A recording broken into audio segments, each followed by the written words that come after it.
Fala galera, o seu Ribeiro na área. É o seguinte, hoje eu vou falar sobre 5 erros que os atletas iniciantes cometem com muita frequência e o último é o mais interessante, é o mais importante. Então, veja esse vídeo aí até o final que vocês vão entender do que eu tô falando. Erro número 1, querer usar diurético para compensar a falta de dieta. Não é incomum a gente ver os atletas pecando na dieta, furando dieta, principalmente os atletas iniciantes, por não entenderem a importância de seguir a dieta rígida para chegar naquele condicionamento. Então é muito comum a gente vê atletas iniciantes quererem usar muito diuréticos fortes como Lasix, furosemida, como espironolactona, como hidroclorotiazida, para tentarem compensar a falta de dieta, aquela falta de condicionamento.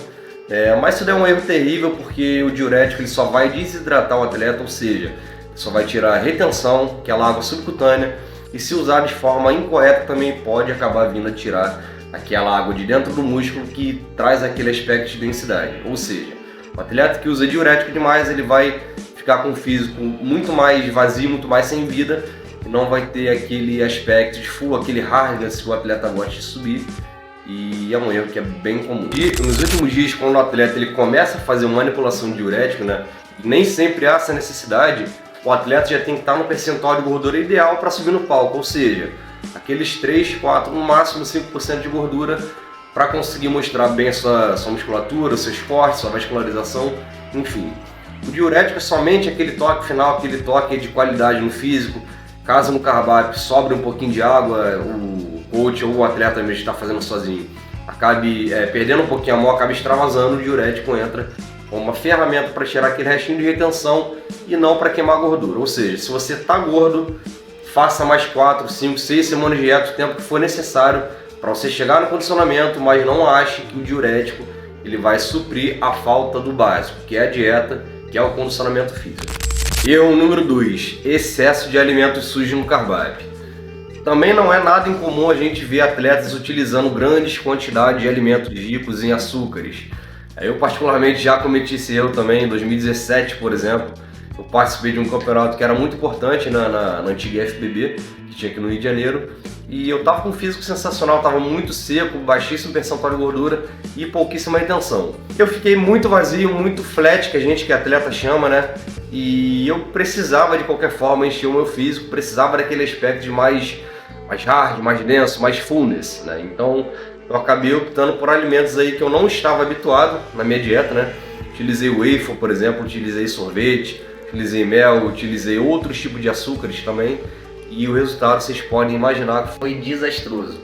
Primeiramente, eu utilizei próximo do período de subir, ou seja, poucas horas antes de eu competir, eu tive aquela hiperglicemia, eu fiquei totalmente letárgico, fiquei muito mal mesmo, e eu acredito que o mais importante também foi a questão da digestão, Como eram alimentos que eu não estava habituado a utilizar, eram alimentos que eu não tinha na minha dieta, eu acabei ficando com a digestão muito ruim, ou seja, eu fiquei com muitos gases, fiquei muita distensão abdominal, fiquei com dor de barriga, e para quem sabe, enfim, para quem é atleta, para quem compete, sabe que a linha de cintura é muito valorizada, aquela linha de cintura preservada é muito valorizada, então o atleta, além de estar seco, além de estar volumoso, além de estar denso, ele tem que estar com a cintura bem controlada, bem amarrada e com alimentos que a gente não está acostumado a utilizar no carb, na dieta, perdão, esses alimentos no carb, a chance de dar merda é muito grande, porque o atleta ele pode vir a ter esses problemas que eu já tive, com certeza absoluta, alguém que você conhece já teve também, aquela distensão abdominal, aquela digestão ruim, desconforto, gases e até dores também. Erro clássico número 3, excesso de hormônios tireoidianos. Vamos lá, hormônios tireoidianos são uma poderosíssima ferramenta de queima de gordura, e os atletas de mais avançados, de mais experientes, conseguem fazer a manipulação desses hormônios tireoidianos de forma muito precisa, muito eficaz. Mas nem tudo são flores, porque caso você faça a má administração desses hormônios, você pode desenvolver um quadro de hipotireoidismo. E para quem não sabe, hipotireoidismo é uma deficiência na produção de hormônios tireoidianos pela glândula que fica aqui chamada tireoide. Quem tem hipotireoidismo vai ter sempre aquele metabolismo super lento, ou seja, dificuldade de perda de gordura, vai se sentir também muito letárgica, muito cansado, e é um inconveniente para as pessoas que têm essa patologia, que têm essa doença. E se o quadro ficar instaurado aí de fato, definitivamente, a pessoa vai ficar refém de hormônios tireoidianos o resto da vida, aquele famoso Puran T4, levotiroxina sódica, e enfim, vai ficar dependente desse medicamento o resto da vida, ou se for um caso subclínico, que é um caso mais leve aí no caso, a tireoide vai demorar alguns meses até se conseguir se recuperar bem e voltar ao seu funcionamento. Então assim, os hormônios tireoidianos são uma ferramenta muito válida, muito importante para queima de gordura, mas também não são necessários para todas as pessoas. Principalmente aqueles indivíduos que têm aquele metabolismo mais acelerado, que têm mais facilidade de queimar gordura, eu particularmente não vejo necessidade de fazer a utilização. Existem alguns medicamentos, como o GH, por exemplo, o famoso GH, que dão aquela leve suprimida no nosso eixo da tireoide e fazem com que a gente tenha uma leve, como que eu posso dizer, um leve déficit de produção. Então uso aí de doses baixas de tireoidianos, talvez até um T4 em doses pequenas, dependendo do caso, já pode suprir. Mas caso o atleta nunca tenha nem chegado perto de um GH, como que é você, por exemplo, está vendo esse vídeo aí, que é um atleta iniciante, os hormônios tireoidianos não são uma boa opção para você. Erro número 4, zerar carboidrato, é isso mesmo. Quando eu comecei a competir no fisiculturismo lá em 2014, era muito, como a gente não tinha tantas informações na época, a gente já sabia sim que para secar, para perder gordura, a gente deveria estar em déficit calórico, mas a gente não tinha tanto essa noção de cálculo de macro, de manipulação de dieta de formas mais inteligentes, formas um pouco mais flexíveis, vamos colocar assim. A gente sabia que o que funcionaria no caso pra gente seria o déficit calórico, né? Seria a gente estar gastando mais calorias do que a gente consumia. Mas para não ter margem para erro, né, já que a gente não tinha muito essa questão de calcular a dieta que a gente estava fazendo, a gente utilizava muito a estratégia de zero carbo. Eu lembro que a minha primeira preparação para competir, cara, foi realmente assustadora, né? Para competir, no caso, no culturismo. Já havia competido em 2014 na Men's Physique por 2 oportunidades. Retornei a competir no bodybuilding somente em 2017. Essa primeira preparação realmente foi desesperadora. Então, como que eu não tinha esse domínio sobre a questão dietética, e eu já sabia que eu precisava estar em déficit calórico de fato, eu fazia muito zero carbo. Eu lembro que teve essa preparação que eu fiz 3 meses. Sim, 3 meses, de segunda a segunda, zero carbo. Então vocês devem imaginar o nível de cansaço, o nível de fraqueza desesperadora que eu sentia. Eu me arrastava para tudo, eu me arrastava para treinar, eu me arrastava para fazer cardio. A minha cognição, né, o meu raciocínio era péssimo. Enfim, eu estava sobrevivendo, eu estava vivendo à base de fotossíntese, vamos colocar assim. Então o zero carbo, ele realmente acaba com a nossa qualidade de vida, a gente não tem energia e disposição para fazer nada. Então ele realmente deixa a gente com muito mais fome do que a gente ficaria normalmente e vai acabar dando um gatilho para o próximo item, e o mais importante no caso dessa lista, que é o item número 5. Agora o item número 5 mais importante, que eu sei que vocês estão aguardando: não controlar o que é ingerido ali, não controlar o que você come pós-campeonato. Então, é natural que os atletas iniciantes, aqueles atletas de primeira viagem, que às vezes sequer tinham feito algum tipo de dieta na vida, às vezes até a primeira dieta que eles fizeram na vida, por passarem por meses ali de restrição, sem refeição livre, em déficit calórico, fazendo bastante cardio, bastante treino pesado, é natural que eles fiquem ansiosos para conseguirem comer depois de saírem da competição. Tô cagado de fome. E fiquem consumindo muito conteúdo sobre comida, vendo muito vídeo sobre comida, sobre rodízios que hoje está em alta, sobre orgias gastronômicas, né, se é que a gente pode dizer assim. Então é normal que os atletas de primeira viagem, mesmo tendo alguma orientação, eles acabem saindo das competições e comendo calorias demais. Ou seja, eles acabam comendo pizzas, hambúrgueres, sorvete, doces, e muitos acabam optando por irem para rodízio de pizza, churrascarias, enfim. Há alguns grandes inconvenientes nesse caso, e os principais seriam: antes de mais nada, quando a gente fala de bodybuilding, a gente fala de certa forma que a gente acaba sacrificando uma parte da saúde. Então, já que a gente acaba sacrificando uma parte da saúde em prol do esporte, a gente tem que entender que a gente tem que ser o mais saudável possível. Então é fundamental que o atleta ele tenha toda a parte dietética o mais alinhada possível. Quando o atleta ele passa por um período de desidratação, de finalização, que o atleta ele se submete a muitas restrições, tanto alimentares quanto de vida social, de tudo, o atleta acaba sobrecarregando bastante o corpo dele, principalmente no quesito da desidratação.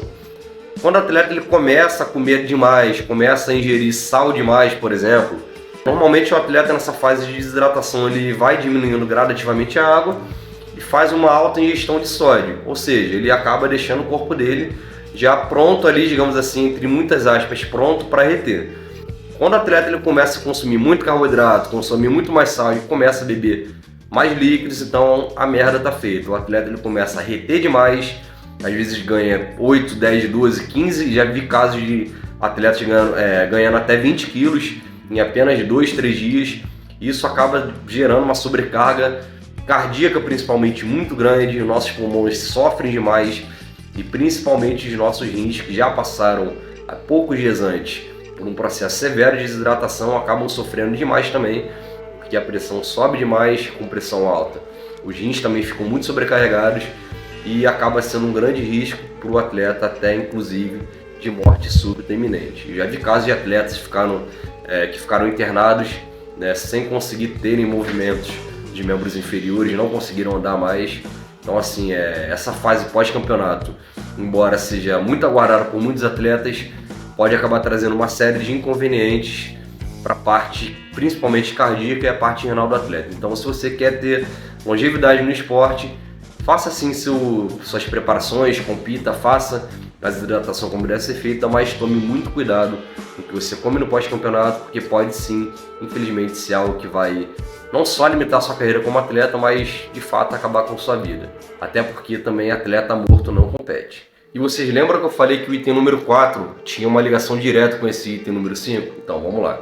Quando o atleta ele zera o carbo, quando ele faz uma restrição calórica por muito tempo, o atleta de certa forma ele fica com muita vontade de comer, ele fica muito fraco, com muita fome, e ele vê na comida, ele enxerga na comida um refúgio para conseguir ter mais energia, que de fato a comida dá energia, né? E ele está passando por muita restrição, meses sem comer nada assim de mais palatável, de nada de mais gostoso, sem comer uma pizza, sem comer um hambúrguer, sem comer uma lasanha. Então o atleta, quando ele fica zero carbo, ele fica muito mais suscetível a cair naquela famosa compulsão alimentar pós-campeonato. E como eu já falei para vocês, as consequências de dar compulsão alimentar para a saúde são totalmente desastrosas, podem acabar com a vida do atleta. E na parte estética também a gente sabe que fica muito ruim, fica muito feio, o atleta ele fica inchado. Eu particularmente mencionei cada um desses itens aí, desses 5 itens, porque eu falo com propriedade, eu falo com experiência de causa. Já passei por todos esses itens aí que eu mencionei para vocês e eu senti na pele que não é nada legal. Corri inclusive risco de vida, como falei para vocês, pelo item número 5, por causa de rebote. A gente fica muito inchado, a gente fica, enfim, totalmente inflamado, a nossa qualidade de vida vai pro barro. Então assim, eu tive a ideia de fazer esse vídeo para deixar para vocês como dica, né, para vocês não cometerem esses mesmos erros, porque além da questão estética, pode acabar sobrecarregando a saúde de vocês. E quando a gente fala de saúde, a saúde é uma só, é o nosso bem mais precioso. Então a gente tem que ter o maior cuidado possível com tudo que a gente faz, com tudo que a gente ingere, tudo que a gente consome, para a gente conseguir ter uma carreira mais longeva possível no bodybuilding, minimizando nossos riscos. E para complementar esse item número 5, outra questão que também é muito importante e acaba implicando é a sensibilidade à insulina. Quando o atleta ele compete, quando ele passa por meses de restrição calórica, ele apresenta uma sensibilidade à insulina muito otimizada, ou seja, o metabolismo dele está 100% ali responsivo com tudo que ele come, com os treinos. Então é o período mais expressivo, mais eficiente para o atleta conseguir de fato ter uma evolução e ganhar muita massa muscular com o menor percentual de gordura possível. Quando o atleta ele acaba comendo tudo por muito tempo, às vezes fica em compulsão por 2, 3, 4 semanas, o atleta acaba jornando aquela janela mais anabólica possível toda no lixo. Então assim, o atleta ele passa por 3, 4, 5 meses de dieta, de restrição, treinando pesado, fazendo tudo 100% e às vezes ele acaba em 2 ou 3 semanas aí jogando todo o progresso que ele teria no lixo. Então assim, às vezes o atleta ele poderia fazer aquela fase de bulking, fase de ganhos ali por 6, 7, às vezes até 8 meses com muita precisão, tendo a maior evolução possível, ganhando massa muscular com pouco percentual de gordura, mas por conta de 3 semanas de combinância desenfreada, o atleta ele acaba jogando essa janela anabólica para fora, no lixo no caso. Então assim, a responsividade que o atleta tem, ele perde, ele passa a ficar estagnado, deixa de evoluir. Às vezes o cara consegue fazer só 3 meses de bulking e acaba não conseguindo construir nada, acaba tendo só ganho de retenção. Então é isso aí, espero que vocês tenham gostado desse conteúdo. Se você já cometeu, se você que é atleta já cometeu algum desses itens aí, algum desses pecados, vamos colocar assim, dá aquela moral, deixa nos comentários aí, passa um relato aí pra gente, que eu vou adorar saber também do que você passou, de quais merdas que tu já fez, beleza? Então é isso aí, espero que vocês tenham gostado. Se você puder dar aquela moral pra mim, curte esse vídeo, comenta, deixa a tua experiência aí pra mim e compartilha com um amigo aí que acabou de competir, que acabou de começar a competir, já tá fazendo merda também, beleza? Então é isso aí, valeu, tamo junto e até a próxima.